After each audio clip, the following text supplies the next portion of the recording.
प्रधानमंत्री नरेंद्र मोदी 2025 की पहली मन की बात को संबोधित कर रहे हैं। चलिए सुनते हैं क्या कुछ कहना है देश के प्रधानमंत्री का।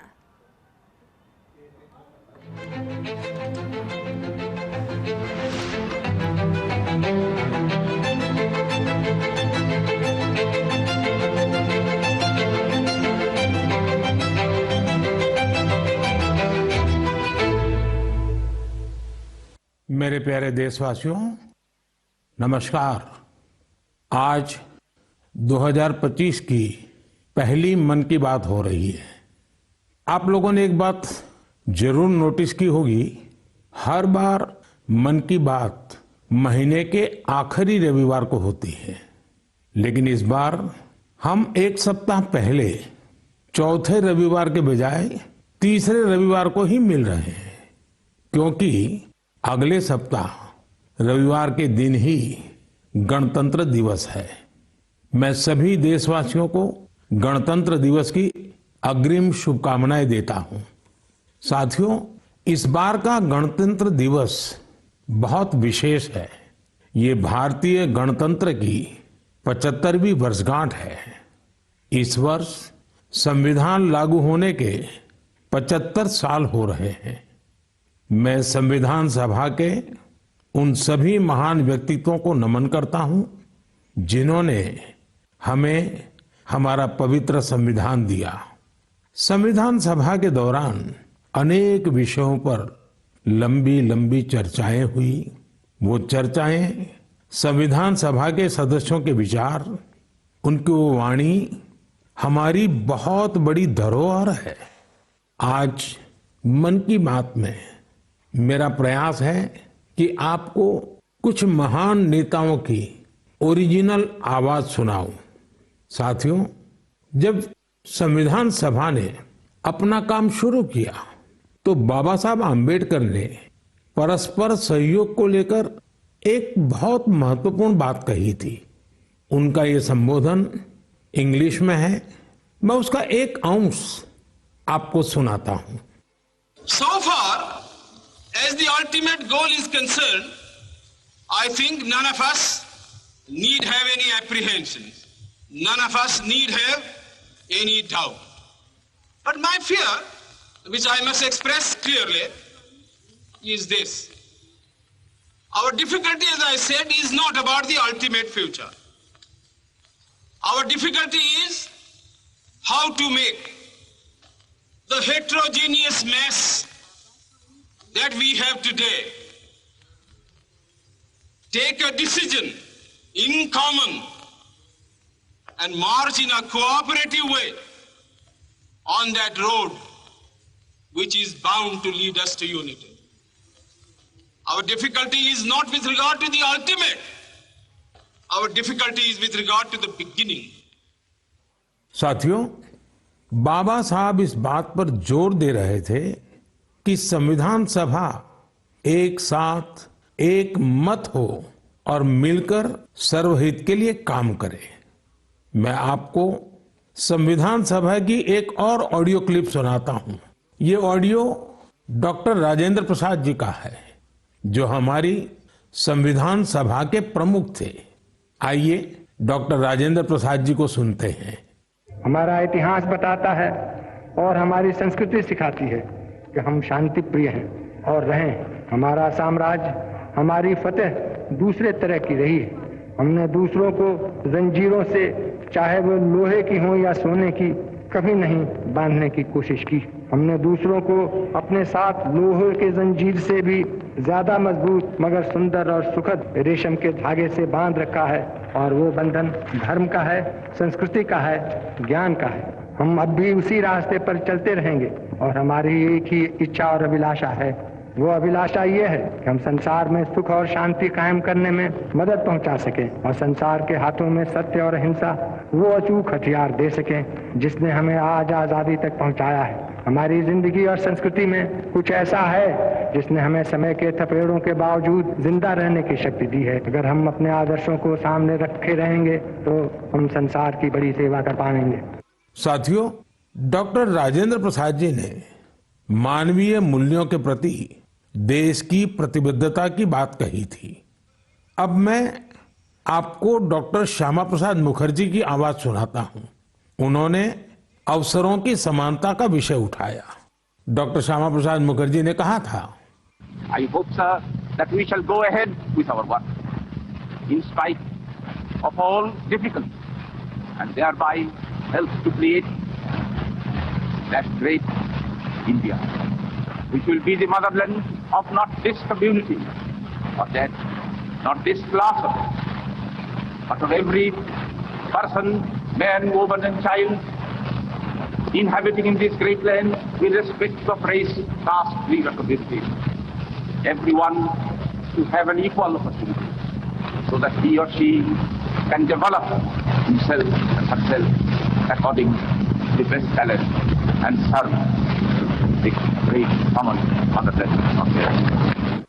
साथियों, मुझे उम्मीद है आपको भी संविधान सभा की डिबेट से ये ओरिजिनल ऑडियो सुनकर अच्छा लगा होगा। हम देशवासी को इन विचारों से प्रेरणा लेकर ऐसे भारत के निर्माण के लिए काम करना है जिस पर हमारे संविधान निर्माताओं को भी गर्व हो। साथियों, गणतंत्र दिवस से एक दिन पहले 25 जनवरी को नेशनल वोटर्स डे है। ये दिन इसलिए अहम है क्योंकि इस दिन भारतीय निर्वाचन आयोग की स्थापना हुई थी।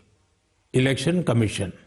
हमारे संविधान निर्माताओं ने संविधान में हमारे चुनाव आयोग को लोकतंत्र में लोगों की भागीदारी को बहुत बड़ा स्थान दिया है। देश में जब 1951-52 में पहली बार चुनाव हुए तो कुछ लोगों को संशय था कि क्या देश का लोकतंत्र जीवित रहेगा, लेकिन हमारे लोकतंत्र ने सारी आशंकाओं को गलत साबित किया। आखिर भारत मदर ऑफ डेमोक्रेसी है। बीते दशकों में भी देश का लोकतंत्र सशक्त हुआ है, समृद्ध हुआ है। मैं चुनाव आयोग का भी धन्यवाद दूंगा जिसने समय समय पर हमारी मतदान प्रक्रिया को आधुनिक बनाया है, मजबूत किया है। आयोग ने जनशक्ति को और शक्ति देने के लिए तकनीकी शक्ति का उपयोग किया। मैं चुनाव आयोग को निष्पक्ष चुनाव के उनके कमिटमेंट के लिए बधाई देता हूं। मैं देशवासियों से कहूंगा कि वो ज्यादा से ज्यादा संख्या में अपने मत के अधिकार का उपयोग करें, हमेशा करें और देश के डेमोक्रेटिक प्रोसेस का हिस्सा भी बने और इस प्रोसेस को सशक्त भी करें। मेरे प्यारे देशवासियों, प्रयागराज में महाकुंभ का श्री गणेश हो चुका है। चिरस्मरणीय जन सैलाब, अकल्पनीय दृश्य और समता समरसता का असाधारण संगम। इस बार कुंभ में कई दिव्य योग भी बन रहे हैं। कुंभ का ये उत्सव विविधता में एकता का उत्सव मनाता है। संगम की रेती पर पूरे भारत के, पूरे विश्व के लोग जुड़ते हैं।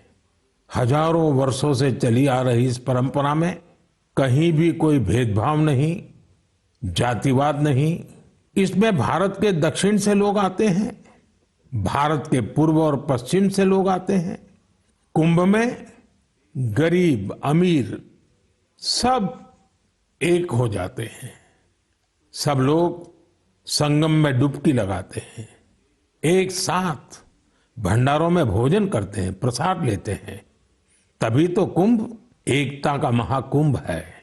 कुंभ का आयोजन हमें ये भी बताता है कि कैसे हमारी परंपराएं पूरे भारत को एक सूत्र में बांधती हैं। उत्तर से दक्षिण तक मान्यताओं को मानने के तरीके एक जैसे ही हैं।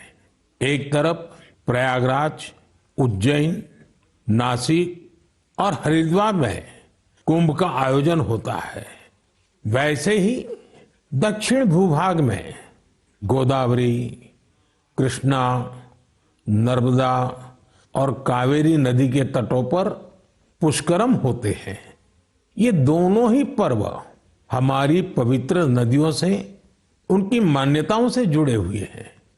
इसी तरह कुंभकोणम से तिरुक्कड़ियूर, कुड़वासल से तिरुचेरै अनेक ऐसे मंदिर हैं जिनकी परंपराएं कुंभ से जुड़ी हुई हैं। साथियों, इस बार आप सब ने देखा होगा कि कुंभ में युवाओं की भागीदारी बहुत व्यापक रूप में नजर आती है। और ये भी सच है कि जब युवा पीढ़ी अपनी सभ्यता के साथ गर्व के साथ जुड़ जाती है तो उसकी जड़ें और मजबूत होती हैं और तब उसका स्वर्णिम भविष्य भी सुनिश्चित हो जाता है। हम इस बार कुंभ के डिजिटल फुटप्रिंट्स भी इतने बड़े स्केल पर देख रहे हैं। कुंभ की ये वैश्विक लोकप्रियता हर भारतीय के लिए गर्व की बात है।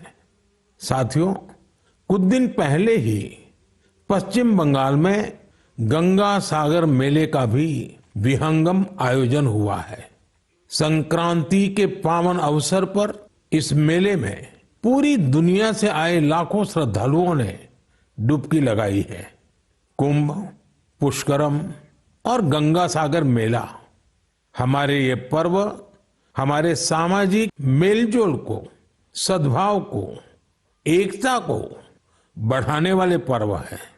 ये पर्व भारत के लोगों को भारत की परंपराओं से जोड़ते हैं और जैसे हमारे शास्त्रों ने संसार में धर्म, अर्थ, काम, मोक्ष चारों पर बल दिया है, वैसे ही हमारे पर्वों और परंपराएं भी आध्यात्मिक, सामाजिक, सांस्कृतिक और आर्थिक हर पक्ष को भी सशक्त करते हैं। साथियों, इस महीने हमने पौष शुक्ल द्वादशी के दिन रामलला के प्राण प्रतिष्ठा पर्व की पहली वर्षगांठ मनाई है।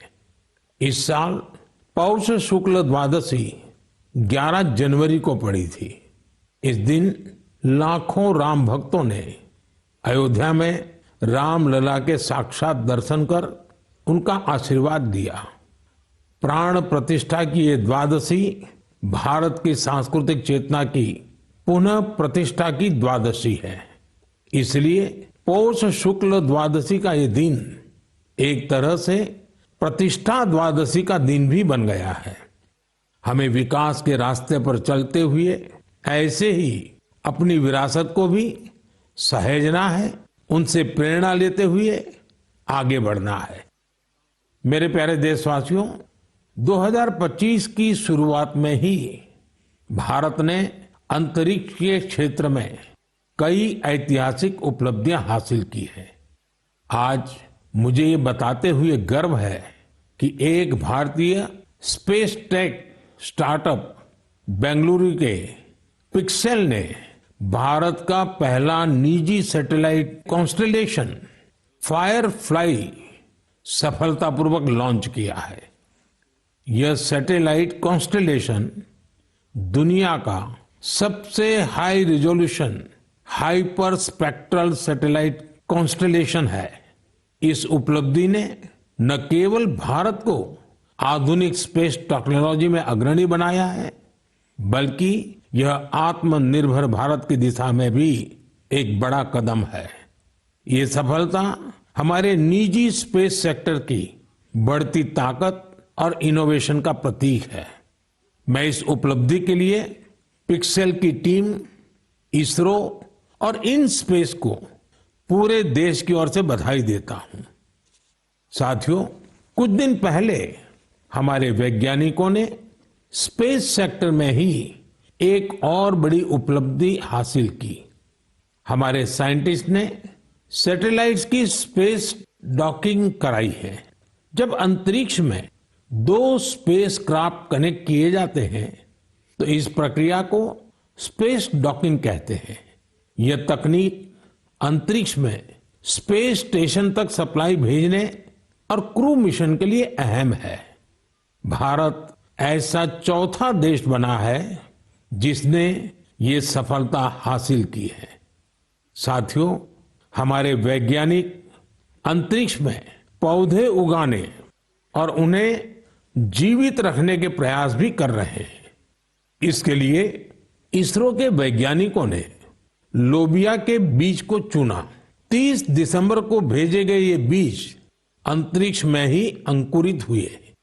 ये एक बेहद प्रेरणादायक प्रयोग है जो भविष्य में स्पेस में सब्जियां उगाने का रास्ता खोलेगा। ये दिखाता है कि हमारे वैज्ञानिक कितनी दूर की सोच के साथ काम कर रहे हैं। साथियों, मैं आपको एक और प्रेरणादायक पहल के बारे में बताना चाहता हूं। आईआईटी मद्रास का एक्सटेम केंद्र अंतरिक्ष में मैन्युफैक्चरिंग के लिए नई तकनीकों पर काम कर रहा है। ये केंद्र अंतरिक्ष में 3D printed buildings, metal forms और ऑप्टिकल फाइबर जैसे तकनीकों पर रिसर्च कर रहा है। ये सेंटर बिना पानी के कंक्रीट निर्माण जैसी क्रांतिकारी विधियों को भी विकसित कर रहा है। एक्सटेम की ये रिसर्च भारत के गगनयान मिशन और भविष्य के स्पेस स्टेशन को मजबूती देगी। इससे मैन्युफैक्चरिंग में आधुनिक टेक्नोलॉजी के भी नए रास्ते खुलेंगे। साथियों, ये सभी उपलब्धियां इस बात का प्रमाण है कि भारत के वैज्ञानिक और इनोवेटर्स भविष्य की चुनौतियों का समाधान देने के लिए कितने विजनरी हैं। हमारा देश आज स्पेस टेक्नोलॉजी में नए कीर्तिमान स्थापित कर रहा है। मैं भारत के वैज्ञानिकों, इनोवेटर्स और युवा उद्यमियों को पूरे देश की ओर से शुभकामनाएं देता हूं। मेरे प्यारे देशवासियों, आपने कई बार इंसानों और जानवरों के बीच गजब की दोस्ती की तस्वीरें देखी होगी। आपने जानवरों की वफादारी की कहानियां सुनी होगी। जानवर पालतू हो या जंगल में रहने वाले पशु, इंसानों से उनका नाता कई बार हैरान कर देता है। जानवर भले बोल नहीं पाते, लेकिन उनकी भावनाओं को, उनके हाव भाव को इंसान भली भांति भांप लेते हैं। जानवर भी प्यार की भाषा को समझते हैं, उसे निभाते भी हैं। मैं आपसे असम का एक उदाहरण साझा करना चाहता हूं। असम में एक जगह है नौगांव। नौगांव हमारे देश की महान विभूति श्रीमद शंकर देव जी का जन्मस्थान भी है। यह जगह बहुत ही सुंदर है। यहाँ हाथियों का भी एक बड़ा ठिकाना है। इस क्षेत्र में कई घटनाएं देखी जा रही थी जहां हाथियों के झुंड फसलों को बर्बाद कर देते थे। किसान परेशान रहते थे, जिससे आसपास के करीब 100 गांवों के लोग बहुत परेशान थे। लेकिन गांव वाले हाथियों की भी मजबूरी समझते थे। उन्हें पता था कि हाथी भूख मिटाने के लिए खेतों का रुख कर रहे हैं, इसलिए गांव वालों ने इसका समाधान निकालने की सोची। गांव वालों की एक टीम बनी जिसका नाम था हाथी बंधु। हाथी बंधुओं ने सूझबूझ दिखाते हुए करीब 800 बीघा बंजर भूमि पर एक अनूठी कोशिश की। यहां गांव वालों ने आपस में मिलजुल कर नेपियर ग्रास लगाई। इस घास को हाथी बहुत पसंद करते हैं। इसका असर ये हुआ कि हाथियों ने खेतों की ओर जाना कम कर दिया। यह हजारों गांव वालों के लिए बहुत राहत की बात है। उनका ये प्रयास हाथियों को भी खूब भाया है। साथियों, हमारी संस्कृति और विरासत हमें आसपास के पशु पक्षियों के साथ प्यार से रहना सिखाती है। ये हम सभी के लिए बहुत खुशी की बात है कि बीते 2 महीनों में हमारे देश में 2 नए टाइगर रिजर्व्स जुड़े हैं। इनमें से एक है छत्तीसगढ़ में गुरु घासीदास तमोर पिंगला टाइगर रिजर्व और दूसरा है एमपी में राता पानी टाइगर रिजर्व। मेरे प्यारे देशवासियों, स्वामी विवेकानंद जी ने कहा था जिस व्यक्ति में अपने आइडिया को लेकर जुनून होता है वही अपने लक्ष्य को हासिल कर पाता है। किसी आइडिया को सफल बनाने के लिए हमारा पैशन और डेडिकेशन सबसे जरूरी होता है। पूरी लगन और उत्साह से ही इनोवेशन, क्रिएटिविटी और सफलता का रास्ता अवश्य निकलता है। कुछ दिन पहले ही स्वामी विवेकानंद जी की जयंती पर मुझे विकसित भारत यंग लीडर्स डायलॉग का हिस्सा बनने का सौभाग्य मिला। यहाँ मैंने देश के कोने कोने से आए युवा साथियों के साथ अपना पूरा दिन बिताया। युवाओं ने स्टार्टअप्स, कल्चर, विमेन, यूथ और इंफ्रास्ट्रक्चर जैसे कई सेक्टर्स को लेकर अपने आइडियाज शेयर किए। यह कार्यक्रम मेरे लिए बहुत यादगार रहा। साथियों, कुछ दिन पहले ही स्टार्टअप इंडिया के 9 साल पूरे हुए हैं। हमारे देश में जितने स्टार्टअप्स 9 साल में बने हैं उनमें से आधे से ज्यादा टियर 2 और टियर 3 शहरों से हैं। और जब ये सुनते हैं तो हर हिंदुस्तानी का दिल खुश हो जाता है। यानी हमारा स्टार्टअप कल्चर बड़े शहरों तक ही सीमित नहीं है। और आपको यह जानकर हैरानी होगी कि छोटे शहरों के स्टार्टअप्स में आधे से ज्यादा का नेतृत्व हमारी बेटियां कर रही है। जब यह सुनने को मिलता है कि अंबाला, हिसार, कांगड़ा, चेंगलपट्टू, बिलासपुर, ग्वालियर और वाशिम जैसे शहर स्टार्टअप्स के सेंटर बन रहे हैं तो मन आनंद से भर जाता है। नागालैंड जैसे राज्य में पिछले साल स्टार्टअप्स के रजिस्ट्रेशन में 200% से अधिक की वृद्धि हुई है। Waste management, non renewable energy, biotechnology और लॉजिस्टिक्स ऐसे सेक्टर हैं जिनसे जुड़े स्टार्टअप सबसे ज्यादा देखे जा रहे हैं। ये कन्वेंशनल सेक्टर्स नहीं है, लेकिन हमारे युवा साथी भी तो कन्वेंशनल से आगे की सोच रखते हैं, इसलिए उन्हें सफलता भी मिल रही है। साथियों, 10 साल पहले जब कोई स्टार्टअप के क्षेत्र में जाने की बात करता था तो उसे तरह तरह के ताने सुनने को मिलते थे। कोई ये पूछता था कि आखिर स्टार्टअप होता क्या है, तो कोई कहता था कि इसे कुछ होने वाला नहीं है। लेकिन अब देखिए, 1 दशक में कितना बड़ा बदलाव आ गया। आप भी भारत में बन रहे नए अवसरों का भरपूर लाभ उठाएं। अगर आप खुद पर विश्वास रखेंगे तो आपके सपनों को भी नई उड़ान मिलेगी।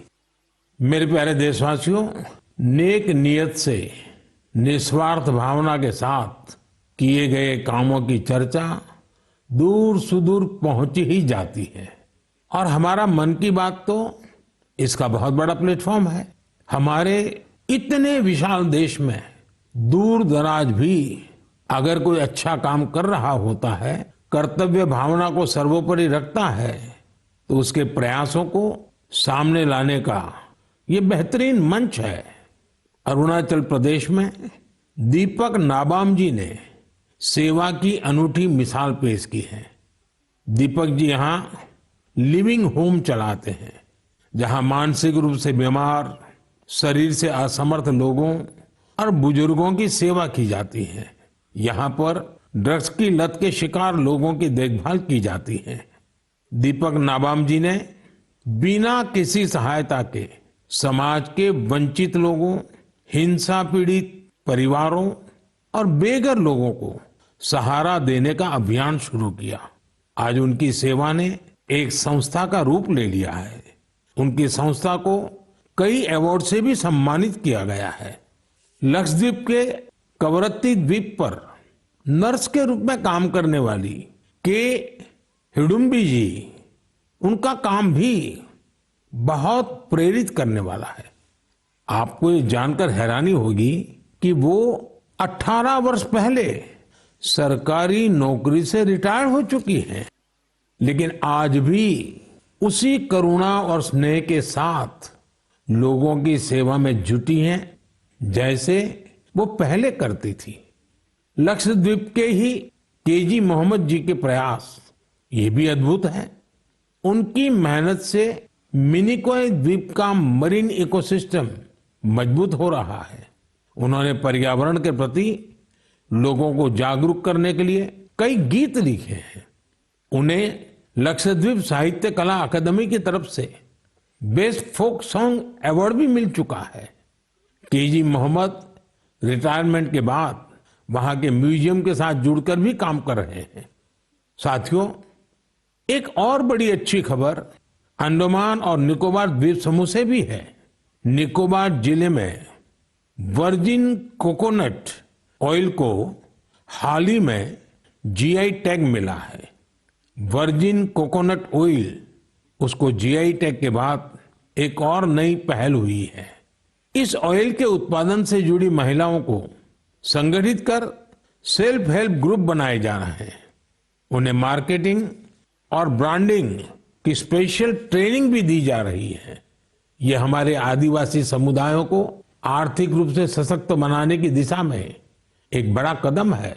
मुझे विश्वास है भविष्य में निकोबार का वर्जिन कोकोनट ऑयल दुनिया भर में धूम मचाने वाला है और इसमें सबसे बड़ा योगदान अंडमान और निकोबार के महिला सेल्फ हेल्प ग्रुप का होगा।